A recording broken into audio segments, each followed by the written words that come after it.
जय श्री राधा कृष्ण। फ्रेंड्स, आज की इस वीडियो में हम कार्तिक मास महात्म्य की कथा का 14वां अध्याय सुनेंगे। पिछली वीडियो में हम अध्याय 12 और अध्याय 13 का पाठ कर चुके हैं। कार्तिक मास का आज लिखूं 14वां अध्याय।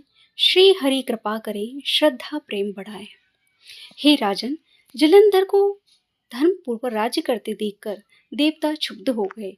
उन्होंने देवादिदेव भगवान शंकर का मन में स्मरण करना प्रारंभ कर दिया और कितने ही प्रकार से उनकी स्तुति की। तब भक्तों की कामना पूरी करने वाले शंकर जी ने नारद जी को बुलाकर देव कार्य करने की इच्छा से उनको देवपुरी भेजा।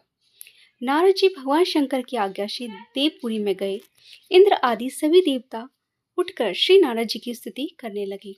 उत्कंठा भरी दृष्टि से सबने नारद जी की ओर देखा, अपने सब दुखों को कहकर उन्हें नाश करने की प्रार्थना की। तब नारद जी ने कहा कि मैं सब कुछ जानता हूँ, इसलिए अब मैं दैत्यराज जलंधर के पास जा रहा हूँ। ऐसा कहकर देवताओं को आश्वासन देकर नारद जी भी जलंधर की सभा में आए। जलंधर ने नारद जी के चरणों की पूजा कर कर मुस्कुराते हुए पूछा कि हे ब्राह्मण, कहिए आप यहाँ कहाँ से आ रहे हैं? मेरे योग्य जो सेवा हो उसके लिए मुझे आज्ञा दीजिए।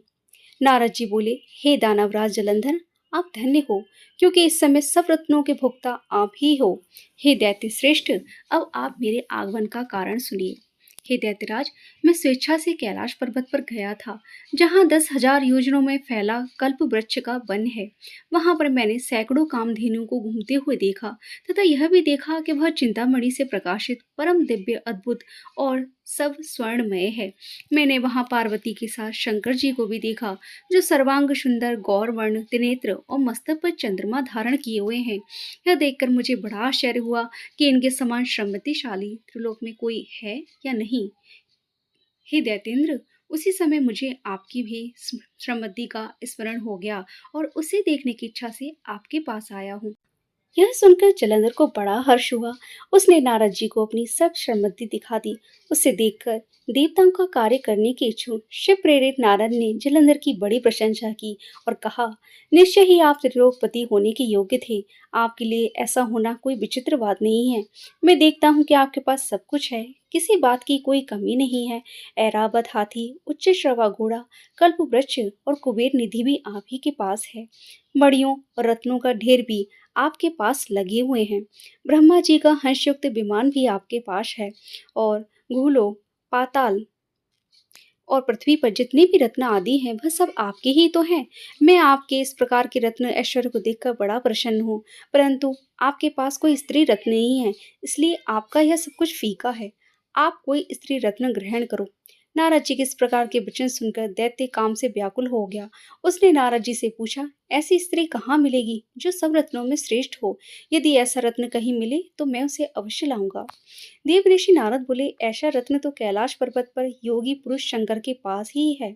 उनकी सर्वांग सुंदर पत्नी देवी पार्वती बहुत ही मनोहर हैं। उसके समान सुंदरी मैंने आज तक नहीं देखी। शंकर जी से बढ़कर श्रमतिवान दूसरा कोई नहीं है। उनके इस रत्न जैसा तीनों लोकों में कहीं भी कोई नहीं है। तभी तो परम विरक्त आत्मा राम शंकर भी उनके वश में हो गए। देवर्षि नारद उस दैत्य से ऐसा कहकर अन्य कार्य करने की इच्छा से आकाश मार्ग से चले गए। यहाँ कार्तिक मास महात्म्य की कथा का 14वां अध्याय पूरा हुआ।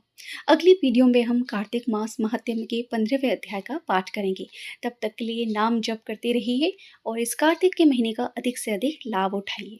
फ्रेंड्स, यदि ये वीडियो आपको पसंद आई है तो प्लीज़ इस वीडियो को लाइक कर दीजिए और ज़्यादा से ज़्यादा इस कथा को शेयर कीजिए अपने फैमिली और फ्रेंड्स के साथ में। चैनल पर यदि पहली बार आए हैं तो प्लीज़ चैनल को सब्सक्राइब कर दीजिए। बेल आइकन को प्रेस करना मत भूलिएगा, जिससे आने वाली वीडियो की सभी नोटिफिकेशन आपको टाइम से मिलते रहे।